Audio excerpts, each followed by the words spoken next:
자연생활 대표 이종준입니다.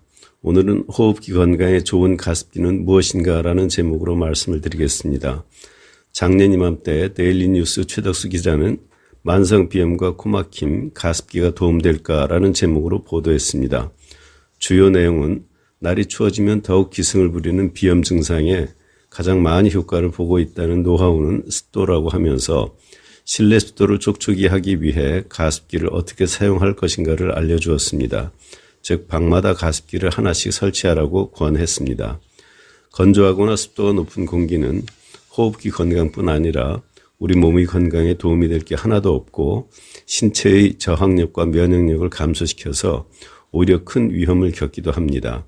대표적인 것이 바로 현대질병이라고 하는 비염을 비롯한 호흡기 질환, 안구건조, 피부건조 등 각종 건조증, 아토피성 피부염 등이 그 대표적인 경우라고 하겠습니다. 특히 감기에는 습도가 주 원인이라는 것을 잊지 말아야 합니다. 그런데 그 보도에서 기자님께서 소개하신 각종 가습기가 안타깝게도 대부분 전기를 사용하는 가습기였답니다. 물론 소개된 가습기들은 현재 우리가 사용하는 가습기와 유사한 것들이긴 했습니다만, 그래서 현재 사용하는 각종 가습기의 문제점을 전혀 감안하지 않았다는 점이 아쉽기도 했습니다. 무선 미니 가습기, 가열식 가습기, 복합식 가습기, 초음파 가습기 등을 소개했는데 이것들은 거의가 가습의 가장 기본적인 사항을 못 본 척하고 사용하는 것들이기 때문입니다. 대부분 전기를 사용함으로 강제 가습인데 우리가 어떤 조건에 맞추느냐에 따라 가습한다고 하지만 과연 그만큼 효과적 효율적인가는 생각해 볼 필요가 있습니다. 전에 말씀드린 대로 초음파 가습기를 비롯하여 이렇게 강제적으로 물을 분사시켜 나오는 입자는 사실은 기체가 아니라는 단점이 있습니다.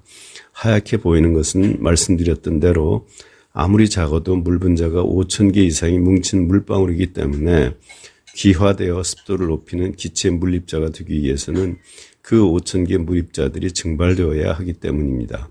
그렇지 않다면 우리는 기체가 아니라 작은 물방울을 호흡기를 통해 흡입하게 되는데 그럴 때 그 물방울이 위생적으로 어떤 상태냐에 따라 우리 호흡기관들은 직접적인 영향을 받을 수밖에 없습니다. 우리는 기체로 호흡하는 생명체입니다. 우리는 액체로 호흡할 수 없습니다. 습도도 마찬가지입니다. 우리는 기체로 기화된 물입자로 가습되는 적절한 습도의 공기를 호흡하는 것이 가장 중요한 자연 원리인 것입니다. 가습기 살균제 참사도 결국 그 원인은 기체가 아니라 액체인 작게 보이는 물방울을 흡입한 것이 가장 큰 요인이 아닌가 합니다. 최근 매우 충격적인 뉴스가 있었습니다. 전기자동차와 자율주행 차량에 대한 보도였는데 얼마 전까지 엄청난 자금을 투자하면서 온 세계가 열광적으로 기대했던 자율주행 차량이 우리 인간의 역량으로는 꿈에 불과하다는 현실을 이제야 이해하게 되어서 투자도 주춤거릴 뿐 아니라 했던 사업도 접고 있다는 보도였습니다. 기체와 액체라는 관점에서 현재 사용하는 그 많은 가습기들을 평가한다면 이제는 우리가 인간의 명석한 잔머리가 아니라 자연의 원리를 찾아가야 하지 않을까 합니다. 우리 인간은 물고기가 아니라서 기체로만 숨을 쉬어야 합니다.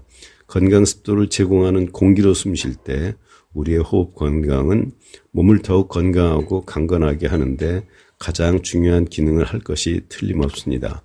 기체인 물입자로 가습을 하는 가습기야말로 제일 건강한 가습기입니다. 감사합니다.